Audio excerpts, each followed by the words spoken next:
proposal by President Trump for a new mid-decade census to exclude non-citizens is currently in its early stages and faces major obstacles. Legal experts widely agree that a president cannot unilaterally order a census for the purposes of congressional apportionment. The U.S. Constitution and federal law typically require congressional approval and specify that the count should include the whole number of persons. The plan is also logistically challenging, as a full-scale census is a massive undertaking that takes years of planning and resources. The ultimate fate of the proposal will likely be decided in the courts, where similar attempts by the Trump administration in the past have been blocked. The political climate is highly charged, with the prospect of mid-decade redistricting already fueling battles in states like Texas and prompting threats of similar action from Democratic-led states. The central reason for President Trump's proposed mid-decade census is to change the way political power is allocated in the U.S. by excluding people who are in the country illegally from the population count used for congressional apportionment.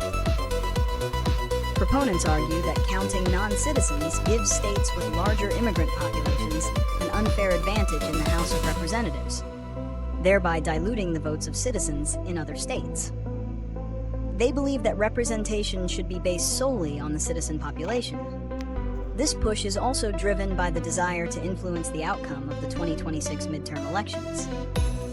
A new census, particularly one that excludes non-citizens, could shift congressional seats from more populous, Democratic-leaning states to Republican-leaning ones, potentially leading to a more favorable House map for the GOP. This has already prompted talk of redistricting battles in several states.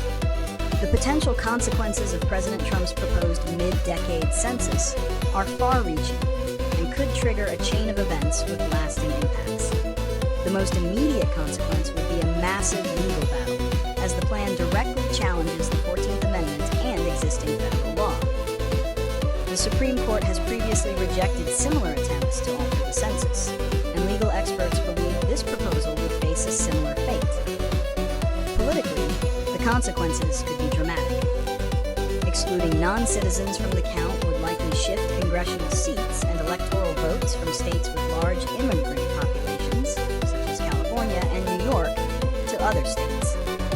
This could prompt a redistricting war, with states on both sides of the political aisle attempting to redraw their maps to gain an advantage ahead of the 2026 elections. Beyond the political sphere, the accuracy of future census data could be compromised. Experts fear that the debate could create a chilling effect, discouraging many people, including legal residents, from participating in the census, leading to an undercount and inaccurate demographic data. This would have significant financial consequences, as census data is used to distribute billions in federal funding for essential services like healthcare, education, and infrastructure. A variety of solutions have been proposed or are already in motion to address the legal and political complexities of a mid-decade census that excludes non-citizens. The most prominent is a legal challenge, as similar attempts by the Trump administration in his first term were met with lawsuits and ultimately blocked by the courts. This new proposal is expected to face immediate and fierce legal opposition. Legal scholars and civil rights organizations will likely argue that the plan violates the whole number of persons clause in the 14th Amendment and existing federal law. On the legislative front, Congress could act to clarify or amend the Census Act. While federal law currently allows for a mid-decade census, it explicitly states that the data cannot be used for apportionment or redistricting. Congress could pass legislation to further reinforce these prohibitions, or even block the mid-decade census entirely. Additionally, states can pursue their own legal actions, as they have a vested interest in the accurate count of their populations for federal funding and representation. The ultimate solution, therefore, is likely to be a combination of judicial and legislative action, along with a firm commitment from the Census Bureau to its constitutional and statutory obligations.